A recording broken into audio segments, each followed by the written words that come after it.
16 दिन पूरे हो, श्राद्ध पूरा हो रहा है, अमावस्या का दिन है, शाम का समय, जो जैसे अशोकनगर है, गुना है, शिवपुरी है, सीहोर है, भोपाल है, या आसपास के जितने गांव हैं, शहर हैं,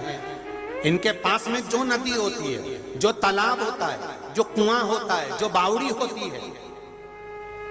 सारे पितर एकम से लेकर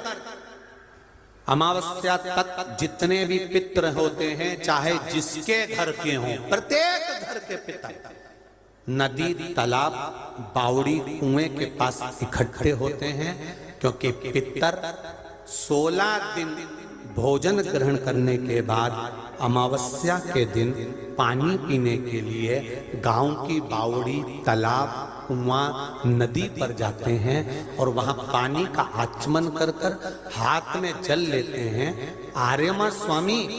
कहते हैं कि जिसने आपको भोजन कराया है, जिसने आपको आमंत्रित करा है, जिसने आपको बुलाकर सम्मान दिया है, आप अपने पुण्य उनके खाते में दीजिए। तो पितर हाथ में जल लेकर उनका नाम लेकर कि मेरे मंझले बेटे ने, कि मेरे बड़े बेटे ने, कि मेरे छोटे बेटे ने, कि मेरे चौथे बेटे ने, कि मेरी बेटी ने, कि मेरे उसने भोजन कराया, उनका नाम लेकर पितर जल छोड़ देते हैं। तो साल भर उसके यहाँ भंडार भरा रहता है और वो उन्नति की ओर बढ़ता है।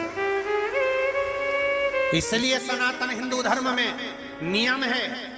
कि 16 श्राद्ध के 16 दिन पूरे हो और अमावस्या का दिन हो, आपने ब्राह्मण को भोजन कराया ना कराया, आपने पिंडदान करा ना करा, आपने तर्पण करा कि न करा, आपने किसी को एक अंश भी किसी को दिया कि नहीं दिया, आपने गाय को रोटी दी कि नहीं दी, आपने कौवे को कागल दिया कि नहीं दिया, आपने स्वान को भोजन दिया कि नहीं दिया, पर एक काम जरूर करो कि अमावस्या के दिन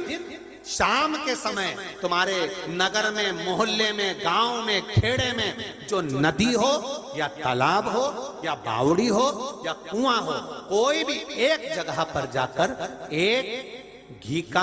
दीप अवश्य लगाना चाहिए अपने पूर्वजों के नाम से। तो पूर्वजों को वो जो दिया की रोशनी होती है ना, वो दिए की रोशनी को पाकर पितर पूरी रात्रि भर भ्रमण, इसलिए कहते हैं ना दूसरे दिन देवी जी बैठने वाली रहती है, इसलिए कहते हैं अमावस्या की रात्रि बड़ी भारी होती है। क्यों कहते हैं? क्योंकि पितर सब इस मृत्यु लोक से चंद्रलोक होते हुए पितृलोक जाते हैं। तो जो दिया जलाता है उसके पूर्वजों को प्रकाश, रोशनी और राह मिलती है। तो उसकी जिंदगी में कितनी भी उलझन चल रही होती है, कितना भी काम अटक रहा होता है, कोर्ट में केस भी चल रहा होता है, या कितनी बड़ी भी बीमारी हो रही होती है, अगर वो अमावस्या के दिन शाम के समय दिया लगा देता है नदी के घाट पर या तालाब या बावड़ी या कुएं के घाट पर, तो उसकी जिंदगी में जितनी अटकलें आती हैं वो सारी समाप्त हो जाती हैं और रास्ता मिल जाता है।